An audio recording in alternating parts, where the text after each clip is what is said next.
Coucou, on se retrouve pour un nouvel épisode. Je suis toujours en train d'enregistrer exactement au même endroit à chaque épisode. Je suis actuellement sur mon lit. Je m'apprête à faire une sieste, mais du coup, j'enregistre. Je ferai ma sieste juste après. Et on va parler de livres. Et pour ça, enfin, surtout le goût de lire en fait. Juste le fait de retrouver le goût de lire. Et pour ça, je me suis dit que j'allais faire plusieurs parties. Donc la première partie, je vais vous faire part de... en fait, sur Internet, j'ai trouvé beaucoup d'articles et enfin, j'ai fait un peu de documentation et tout pour voir au niveau sociétal vraiment qu'est-ce qu'on disait sur le fait de lire à notre ère où il y a énormément de technologie. Et du coup, par la première partie, on va parler de ça. Ensuite, je vais vous dire un peu du coup ma relation moi avec les livres à l'heure actuelle. Et ensuite, je vais peut-être faire une petite ode aux livres parce que j'adore ça. Et ensuite, je vais vous partager du coup quelques ouvrages que j'ai lus récemment, dans l'année qui s'est écoulée et qui pourraient du coup correspondre au thème, du coup au fait de vouloir recommencer à lire par exemple. Donc voilà, je vais vous partager tout ça. Du coup, dans un premier temps, j'ai trouvé beaucoup d'articles super intéressants sur internet. Des trucs vraiment très concis et tout, et très développés sur du coup notre rapport à la lecture et aux ouvrages à notre époque. Et c'était super intéressant. Du coup, je vais partager un petit peu tout ce que j'ai trouvé. Déjà, enfin, tout le monde le sait, évidemment, notre époque, elle est hyper tournée vers la technologie et les écrans. Genre, c'est quand même une dinguerie, je pense. J'ai trouvé des chiffres sur Internet concernant les enfants ou les préadolescents et adolescents, concernant du coup le temps d'écran par rapport au temps de lecture. Et genre, le temps de lecture, c'est genre, en moyenne, 15 minutes pour une personne entre genre 9 et 17 ans. Je sais pas si vous vous rendez compte, 15 minutes. Pour en moyenne 3 heures sur les écrans. Et je trouve ça genre complètement dingue. Genre vraiment. Et après, évidemment, on est une génération genre qui est beaucoup plus libre, qui s'exprime plus et qui sait beaucoup plus ce qu'elle veut. Et en soi, c'est bien. Sauf que du coup, on ne se force plus à, à faire des choses. Et c'est dommage parce que se forcer, ça permet d'éveiller certaines parties qu'on n'aurait pas soupçonnées chez nous. Et notre génération, elle est très focalisée. Après, évidemment, c'est une généralisation. Évidemment, tout le monde n'est pas dans le même cas. Mais notre génération est extrêmement focalisée sur le divertissement. Et le divertissement vraiment qui stimule. Et les livres, comme c'est quelque chose de statique, des fois on se dit que c'est quelque chose qui ne stimule pas, alors que ça stimule énormément. Et c'est dommage. Et maintenant, il y a tellement de réseaux sociaux entre Twitter, Instagram, Facebook, Snap. Enfin, je sais pas, en fait, il y a tellement de réseaux et il y a tellement. En fait, tout se passe sur Internet maintenant que, en fait, notre génération, elle découvre vraiment le monde à travers Internet et non à travers des choses plus culturelles, si on peut dire, comme du coup les livres ou, je sais pas, des documentaires, ou juste le fait d'aller à des endroits et de voir à l'endroit même ce qui se passe. Et c'est très dommage qu'on voit tout à travers les réseaux sociaux et que ça prenne une place aussi grande. Après, évidemment, je ne vais pas dire que du négatif, par exemple, aux écrans. Moi, je sais que ça m'aide beaucoup. Rien que là, actuellement, je fais mon podcast sur un téléphone, donc bien sûr que ça m'aide. Mais c'est aussi, enfin, personnellement, moi, les réseaux sociaux, j'ai un rapport devenu plutôt sain avec. J'utilise que Instagram ou TikTok, mais enfin, bref, de base TikTok, j'avais juste réinstallé pour me faire de la pub pour mes podcasts et au final, bon, je suis retombée un peu dedans et ça, justement, j'aime pas du tout parce que c'est tellement addictif et c'est tellement nocif que, en fait, voilà, c'est extrêmement négatif les réseaux sociaux. Après, encore une fois, moi, euh, je parle énormément avec mon entourage sur les réseaux sociaux et ça me permet de partager des choses que j'aime sur les réseaux et j'aime beaucoup ça. Donc voilà, il peut y avoir du positif comme du négatif, on le sait. Mais pour revenir au livre, moi j'ai beaucoup d'amis qui n'aiment pas lire, enfin qui me disent mais j'aime pas lire et tout, enfin trouve ça nul ou j'arrive pas, enfin voilà. Et en fait, je me dis que, enfin, du coup, moi j'ai beaucoup d'amis qui, du coup, enfin, on a beaucoup lu des ouvrages, enfin des livres scolaires quand on était à l'école. Enfin, on nous forçait littéralement à les lire. Et je sais que du coup, moi j'ai beaucoup d'amis qui sont restés sur ce truc-là où ils ont pas aimé ces livres et ils disent que tous les livres sont pareils alors que il y a tellement. La littérature, c'est vraiment un domaine extrêmement large où il y a beaucoup de sous-domaines. Enfin, moi, par exemple, enfin, je lis énormément de romans de voyage, si on peut dire, ou de romans pas spirituels, mais d'éveillement de la conscience et tout. Et après, il existe tellement de choses. J'ai trouvé un truc dans les articles que j'ai trouvé super intéressant. On parlait en fait de la métamorphose du lecteur. Donc comme quoi en fait que avant on lisait beaucoup par plaisir pour se cultiver, mais sans vouloir apprendre quelque chose de précis. C'était vraiment juste pour se cultiver et s'ouvrir genre. Et maintenant il y a beaucoup de personnes qui à travers du coup les écrans etc qui lisent mais avec un but précis justement pour trouver telle ou telle chose. Si je vous donne un exemple, tout à l'heure, du coup, moi j'étais sur internet et bah rien que du coup rien que mes recherches que j'ai fait, la documentation que j'ai faite pour ce podcast, du coup j'ai cherché, j'ai lu pour un but précis et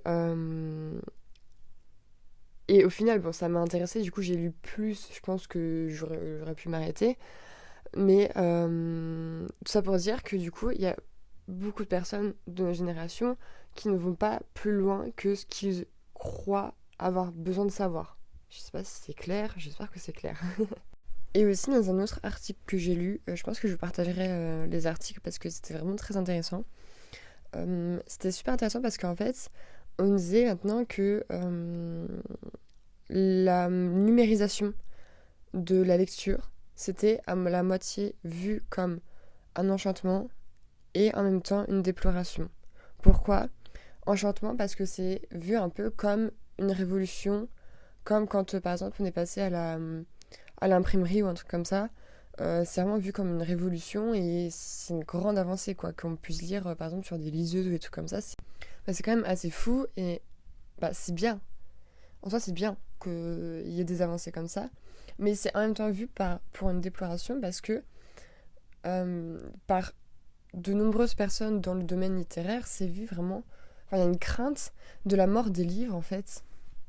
Vraiment, beaucoup de personnes, d'après ce que j'ai lu, ont peur du coup que ces livres soient remplacés par le divertissement. Donc, c'est ce que je disais tout à l'heure. Et parce que, sincèrement, le livre papier, c'est un peu vu comme genre le symbole de la culture. Voilà. Sauf que du coup, évidemment, le fait que ce soit remplacé par des écrans, par exemple sur des téléphones, sur des ordinateurs, sur des liseuses, etc. Moi, ça m'est déjà arrivé de lire sur mon téléphone, mais c'était pour continuer des mangas parce que j'avais pas les tomes sur moi et je voulais absolument les continuer. Du coup, je lisais sur mon téléphone, mais c'était tellement désagréable de lire un manga sur téléphone. C'est plus jamais je le refais, je pense. Vraiment, quitte à pas lire, enfin vraiment, c'est pas agréable. C'est que en fait, les effets négatifs qu'ont les écrans, ça ne va pas du tout en corrélation du coup avec les qualités qu'on recherche pour un lecteur. Les écrans, ça baisse l'attention, ça fait baisser aussi la concentration, ça, ça entraîne une fermeture sur soi. Et en fait, toutes ces choses ne rentrent pas du tout dans la qualité du lecteur. Un lecteur qui doit être vraiment... un lecteur, en fait, c'est vraiment une personne juste qui veut en apprendre plus. Genre, moi, je pense que ça se limite juste à ça si on ne veut en apprendre plus. Et ça stimule énormément de lire et c'est trop bien. Du coup, pour vous refaire un petit peu une petite évolution de moi et mon rapport au livre, du coup, comme j'avais déjà dit dans un épisode, mais c'était l'année dernière, du coup, ça fait un petit moment, c'était l'épisode avec Maëlle, quand on parlait des livres qui nous avaient marqués. Du coup, moi, j'ai toujours vécu dans un environnement où il y avait beaucoup de livres. J'ai été élevée de façon à ne pas avoir beaucoup d'écran autour de moi. Je regardais pas beaucoup la télé. Je n'avais absolument pas de jeux vidéo aussi. Je ne m'y connais absolument pas là-dedans. J'ai vraiment très très très rarement regardé la télé. J'ai toujours passé mon temps dehors. Vraiment, j'ai une mère qui vraiment est pas du tout dans la technologie ou les choses comme ça. Elle m'a vraiment élevée avec les livres et la nature. Euh, donc voilà, pour moi, ça a longtemps fait partie de ma vie. Je lisais beaucoup quand j'étais petite. Quitte à... Je pense qu'il y a des enfants, par exemple, qui jouaient à leur DS la nuit, qui se faisaient choper par leurs parents et qui se faisaient gronder. Bah moi, je lisais. Voilà, je lisais avec ma lampe torche. Je me souviens que j'avais vraiment... j'avais l'impression d'être un peu crazy quand je faisais ça. Alors que j'étais vraiment juste en train de lire un livre de ma chambre, quoi. Bref, et après, bah, j'ai un peu arrêté de lire quand je suis rentrée... quand je suis devenue ado. Évidemment, j'ai eu un téléphone. Du coup... Et puis quand tu deviens ado, des fois, t'as pas envie de lire. Voilà, t'as plutôt envie de faire la fête ou tout ce que vous voulez. Et à la fin du lycée, j'ai lu un livre qui m'a extrêmement marqué. Je... Ah, vraiment incroyable, incroyable. Je me souviens que c'était en terminale. Je partais chez une amie à l'autre bout de la France et j'avais plus de batterie ou je sais plus quoi. Et j'avais une... comment on dit ça? Un changement de train à faire dans une gare. Et j'étais allée au relais. Du coup, je voulais faire un truc. Je suis allée au relais et je suis tombée sur un livre et je l'ai pris. En vrai, je savais pas ce que c'était. Je l'ai lu, mais magnifique, incroyable, dévastateur, tout ce que vous voulez. Ça s'appelle My Absolute Darling de Gabriel Tellent. Il était incroyable ce livre, incroyable, vraiment. Je le recommande, mais attention aux âmes sensibles. Il est très dur à lire. Et à partir de ce moment-là, j'ai commencé à relire. Donc c'était il y a 4 5 ans, 5 ans je dirais. J'ai recommencé à lire un peu, mais que à des petites périodes, etc. Et là, cette année, je suis très très fière de moi, parce que je fais beaucoup de trajets en transport, comme j'ai repris mes études et du coup, bah, j'y vais en transport. Et en fait, je me suis instauré un truc, c'est que à chaque trajet que je fais, je lis. Chaque trajet, sans exception, je dois lire.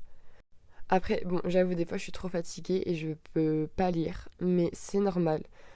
Voilà, mais j'essaye au maximum de lire et c'est trop bien. Et vraiment, ça a été dur au début, ça a été très dur. J'ai commencé par des petits livres quand j'ai repris à lire, et ou des mangas ou des trucs comme ça, parce que les gros livres, bah, ça demande beaucoup d'énergie et beaucoup de patience et beaucoup de tout ce que vous voulez. Et en soi, il a fallu aussi beaucoup de discipline. Parce que je pense que si je m'étais pas forcée, j'aurais arrêté de lire au bout de 2 jours, hein, littéralement dans les transports. Et ça demande beaucoup de discipline. Et comme on dit, une habitude se met au point dans notre tête au bout de... Je sais plus c'est au bout de combien de temps? Au bout de 60 jours, non? Non, je sais plus. Mais du coup, j'ai fait en sorte que ça devienne une habitude pour moi. Et maintenant, bah, du coup, je suis pas bien. Si j'ai oublié mon livre ou quoi, je suis pas bien dans le transport. Je suis là en mode qu'est-ce que je fais? Qu'est-ce que je fais, genre, vraiment.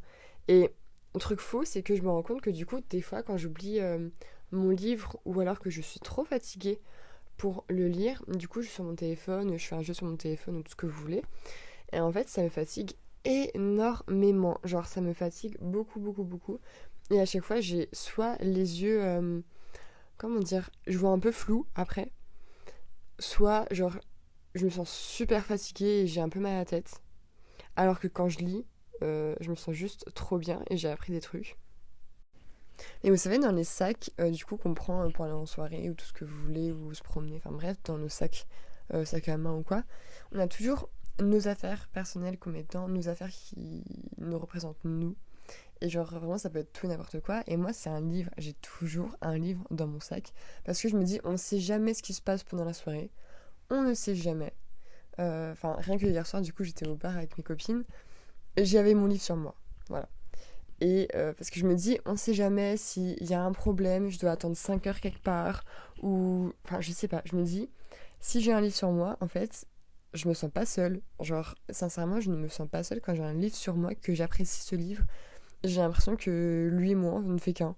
Et genre, ça me...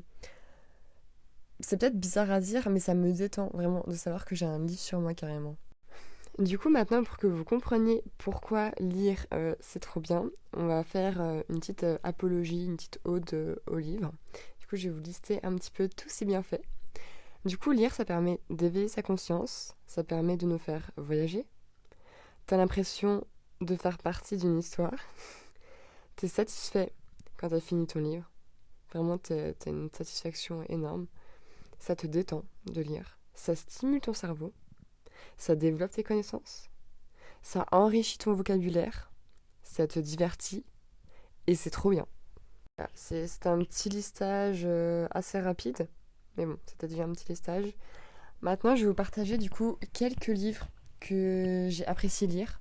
Ouais, parce que je ne vais pas partager non plus des livres que j'aime pas. Et du coup, on va commencer par 2 recueils.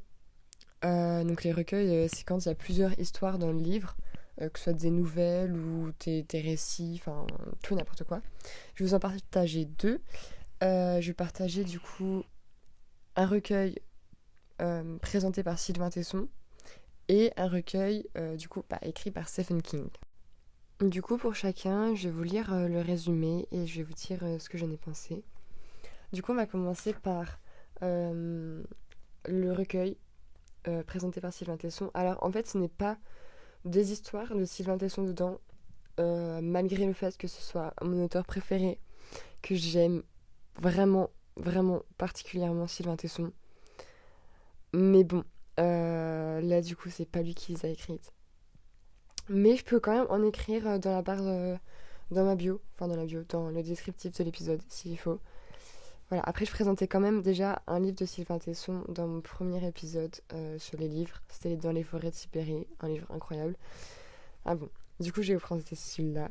Du coup, Sylvain Tesson présente Carnet d'aventure, 12 récits pour s'émerveiller du spectacle du monde. Le point commun qui rassemble sous la même bannière et la même couverture des voyageurs aussi différents qu'un jeune forçat de la rame, une amazone du désert, un handicapé volontariste et une acrobate du vide, est le désir inextinguible d'intensifier sa vie, de l'engager sur des chemins périlleux pour en mieux saisir la valeur, de sauter par-dessus les parapets de l'habitude pour rejoindre le royaume de l'imprévisible. L'autre point de convergence, c'est l'amour du monde extérieur. Les textes qu'on s'apprête à lire célèbrent tous le réel. Chacun des auteurs du présent ouvrage pourrait faire sien ce mot du Hamlet de Shakespeare. Il est plus de merveilleux dans ce monde que n'en peuvent contenir tous nos rêves. Du coup, c'est le résumé. C'est super stressant de lire un résumé, sachez-le, parce qu'à chaque fois, j'ai peur de bégayer et de recommencer 46 fois à m'enregistrer. Ah bon. Mais du coup, j'aime beaucoup ce recueil. Je le trouve super sympa parce que du coup, si vous êtes comme moi et que vous avez du mal un peu à vous concentrer, etc., du coup, ce sont vraiment des petites histoires. Je crois que le livre, il fait 150 pages au final, mais du coup, il y a 12 récits, donc en vrai, ça fait pas beaucoup de pages pour un seul récit. Et ce qui est sympa, c'est que en fait, au milieu du livre, ce sont des vrais... faut savoir que ce sont des vrais récits, en fait. C'est pas du tout de la fiction ou quoi, ce sont des vrais récits que Sylvain Tesson a recueilli dans un même ouvrage. Et du coup, ce qui est trop sympa, c'est qu'il y a des photos de chaque récit pour vraiment immortaliser ce qui a été dit dedans. Et c'est super sympa, c'est super mignon. Et voilà, c'est un petit livre de poche. Il est super cool. Voilà, du coup maintenant on passe à Danse macabre de Stephen King. Donc vraiment, Stephen King, j'ai un amour inconditionnel pour lui. Genre vraiment, je l'aime d'amour. Je le suivais même sur Twitter à l'époque. Il tweetait tout le temps. Enfin bref, j'aime trop Stephen King. Enfin, fun fact. J'ai tous ses livres, quasiment, Stephen King aussi. Deuxième fun fact, voilà. Par contre, celui-là, il est assez gros. Donc pareil, il y a pas mal d'histoires. Je sais plus combien il y en a dedans. Mais il fait 400 pages. Voilà, je tiens à le dire. Mais après, comme c'est des recueils, c'est un recueil, encore une fois, vous pouvez vous arrêter à une histoire et... Enfin voilà quoi, vous n'êtes pas obligé de lire tout d'une traite, c'est pas grave. Je vous vais les résumer. Ce recueil de nouvelles regorge d'inventions et de violences. Le fantastique et l'horreur surgissent au détour des réalités les plus familières. Ainsi, quand un tueur à gages rentre de voyage, mission accomplie, et qu'il découvre dans un colis arrivé en son absence des soldats de plomb, il a envie de sourire, non ? Il aurait tort. Quand les camions mènent un train d'enfer sur le parking de votre motel et vous assiègent. N'y a-t-il pas de quoi devenir fou? Surtout quand on s'aperçoit qu'il s'agit de camions sans chauffeur. Voilà, c'est Danse macabre. Je me souviens que j'avais beaucoup aimé ce livre. Vraiment, je le conseille. Enfin, comme tous les livres de Stephen King et comme tous les livres de Sylvain Tesson aussi. Donc, il est plutôt cool. Là, quasiment tous les livres que je vais vous parler, je les ai pas achetés. J'achète quasiment rien neuf. C'est que des trucs de seconde main que j'ai acheté sur Le Bon Coin ou des trucs comme ça. Ou alors trouvé en brocante ou en boîte à livres et trucs comme ça. J'achète très, très, très rarement des livres neufs. Ça m'arrive quasiment jamais, sauf si c'est vraiment un livre spécial que je veux et qu'il est compliqué à trouver ou que ce soit ou qu'il me le faut tout de suite, je vais l'acheter. Mais sinon, voilà. Maintenant, on va parler de petits livres. Vraiment, ce ne sont plus des recueils, c'est juste des petits livres qui sont très faciles à lire, très rapides à lire et qui ne demandent pas énormément de concentration et qui font vraiment... genre là, le premier dont je vais parler, il fait même pas 100 pages, donc concrètement, c'est rien. C'est vraiment rien, sachant que dans un livre, il y a toujours genre 15 pages au début où c'est que du blabla. Du blabla important, moi j'aime beaucoup lire les prologues et tout, genre vraiment j'aime beaucoup ça. Mais du coup, bah, si vous voulez dire que le roman en soi, ça reste pas beaucoup de pages à lire. Donc voilà. Le premier dont on va parler, c'est l'horreur de c'est l'horreur de Dunwich, écrit par Lovecraft. Très connu Lovecraft, hein, vraiment. Après, je crois que c'est le seul que j'ai lu de lui. Je crois. Au début, j'avais même pas tilté que c'était lui. Enfin, bref. Voilà, donc moi j'aime beaucoup du coup tout ce qui est un peu surnaturel et horrifique. En fait, j'ai vraiment des trucs de voyage et des trucs horrifiques. Enfin, ça n'a aucun rapport, mais j'adore les deux. Du coup, celui-là, il est très simple à lire. Je voulais le résumer. Dunwich, petit village lugubre, cerné par les collines du Massachusetts, est le théâtre d'événements étranges et inquiétants. Le mystère plane autour de la naissance de Wilbur Whately et le mauvais sort semble s'acharner sur sa famille. Après une enfance solitaire, Wilbur, guidé par ses instincts maléfiques, dérobe un livre de sorcellerie, le Necronomicon. Sachez que vraiment, je me suis réenregistrée 5 fois pour pour relire le résumé qui a vraiment genre cette ligne. Parce que j'arrivais pas à dire Wilbur Whately là, et le Necronomicon, genre j'arrivais pas à le dire, et à chaque fois, là j'ai recommencé 5 fois vraiment à le faire. Bref. Du coup, petit livre, super sympa. Lovecraft, je conseille beaucoup, beaucoup. Vraiment, si vous voulez un truc rapide à lire et simple et intéressant, si vous aimez l'horreur, bah je vous le conseille. Maintenant, on va parler d'un livre que je lis en ce moment. Alors vous savez pas à quel point je suis heureuse parce que ça faisait super longtemps que je voulais le lire et j'avais pas pris le temps de le chercher en Fnac ou quoi que ce soit. Et j'ai trouvé en boîte à livres la dernière fois juste à côté de chez moi et j'étais trop trop trop heureuse, juste en mode genre c'était un signe, genre vraiment j'ai pris comme un signe, sachant qu'on parle de signe en plus dans le livre. J'ai vraiment pris comme un signe de le trouver. Et du coup on parle de L'Alchimiste de Paulo Coelho. Euh, c'est le deuxième livre que je lis de cet auteur et plus j'en lis, plus j'aime, plus je sais pas, ça il y a quelque chose que ça fait vibrer en moi. Je sais pas ce que c'est, mais j'aime beaucoup. J'avais lu Hippie de Paulo Coelho. Je sais pas si on dit Paulo Coelho. Je pense Paulo Coelho. Je sais pas, bref. En tout cas, c'est Paulo Coelho.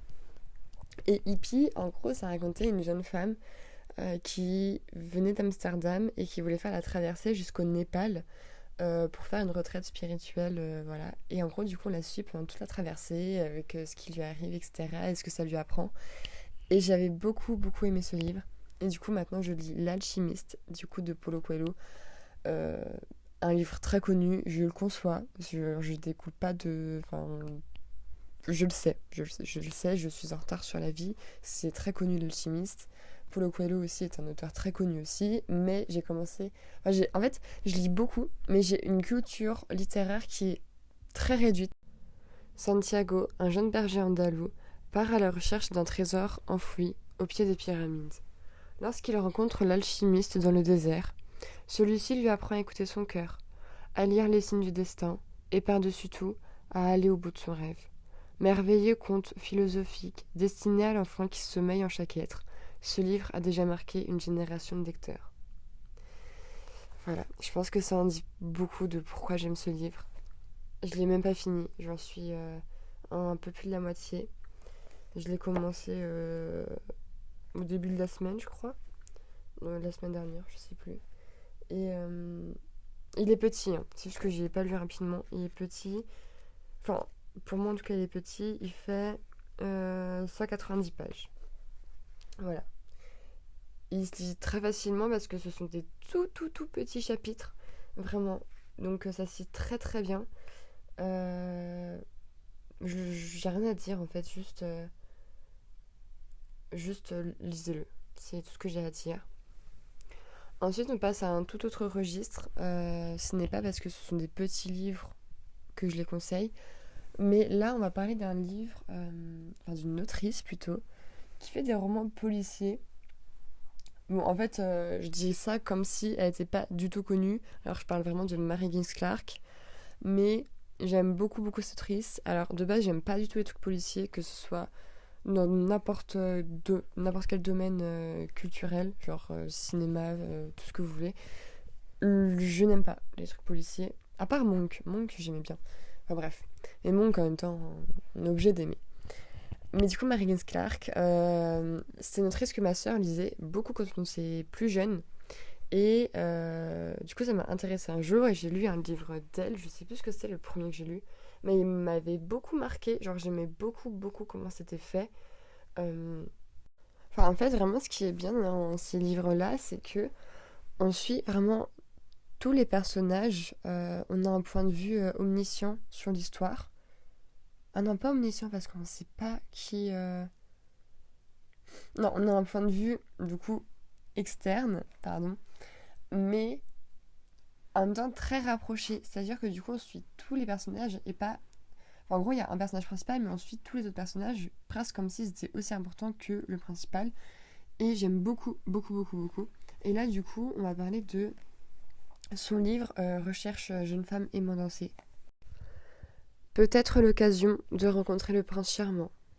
Et René Darcy estimait plutôt amusant de répondre aux petites annonces, rubrique rencontre, pour aider une amie à préparer un reportage télévisé. Beau sujet de reportage, en effet. Il y a toutes sortes de gens derrière l'anonymat des annonces. Et le romancière de La Nuit du Renard, Grand Prix de littérature policière 1980, experte en pathologie criminelle, nous entraîne sur les pas de ses héroïnes dans un suspense de cauchemar. Ce livre, vraiment, je l'aime beaucoup. Et il y a quelques jours, j'en ai fini un autre d'elle.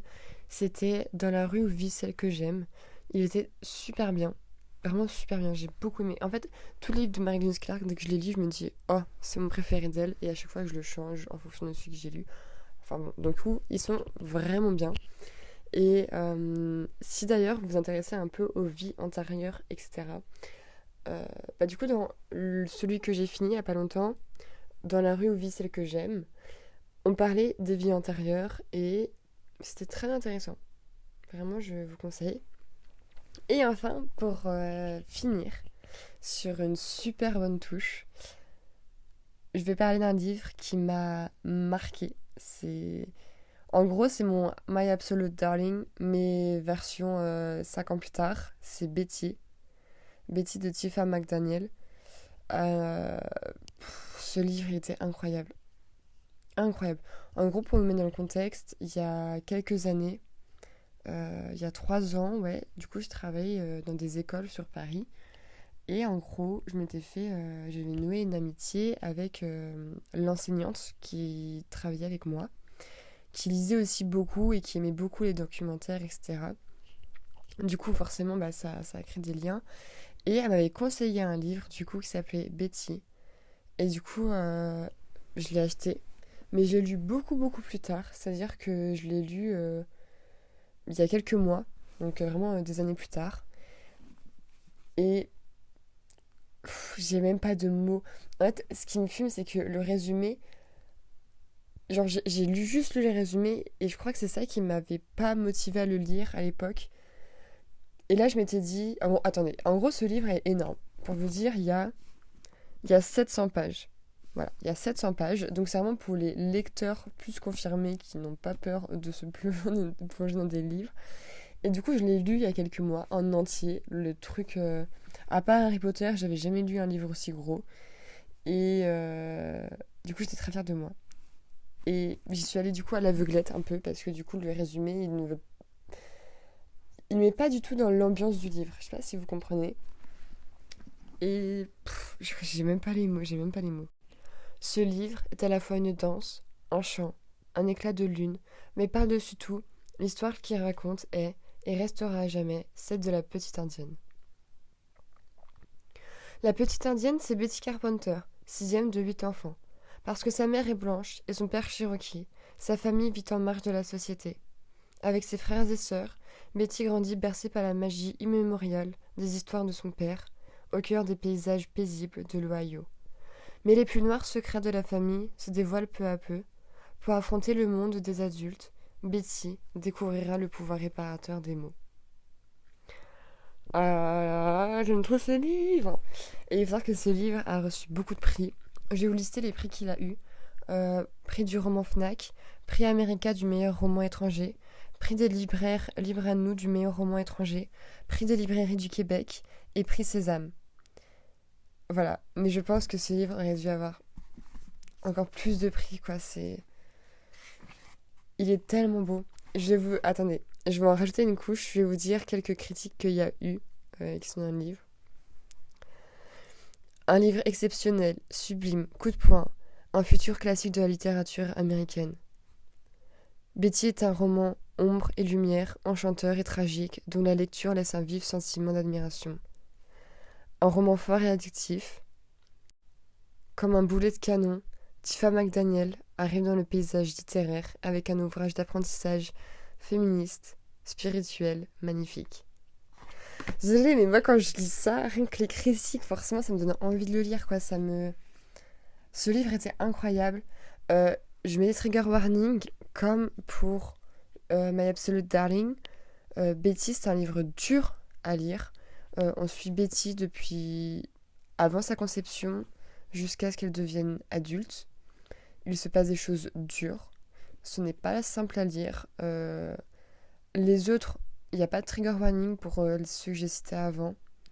Dans ce cas, après, bon, ça reste de l'horreur, mais bon, il n'y a pas de violence spécifique quelconque à préciser. Betty, encore une fois, je crois que j'ai pas les mots. C'est un livre qui m'a énormément touchée. Un livre magnifique et vraiment bouleversant.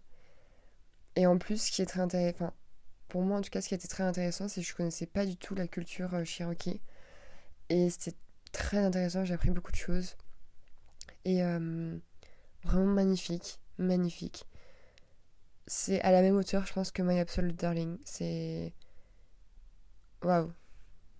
Pour que vous compreniez mieux pourquoi je mets beaucoup ces deux livres en corrélation, je viens de ressortir du coup My Absolute Darling et je vais vous lire le résumé et je pense que vous allez comprendre du coup. À 14 ans, Turtle arpente les bois de la côte nord de la Californie avec un fusil et un couteau pour seul compagnon. Mais si le monde extérieur s'ouvre à elle dans toute son immensité, son univers familial est étroit et menaçant. Turtle a grandi seule, sous l'emprise d'un père charismatique et abusif, jusqu'au jour où elle rencontre Jacob, un lycéen blagueur qu'elle intrigue et fascine à la fois.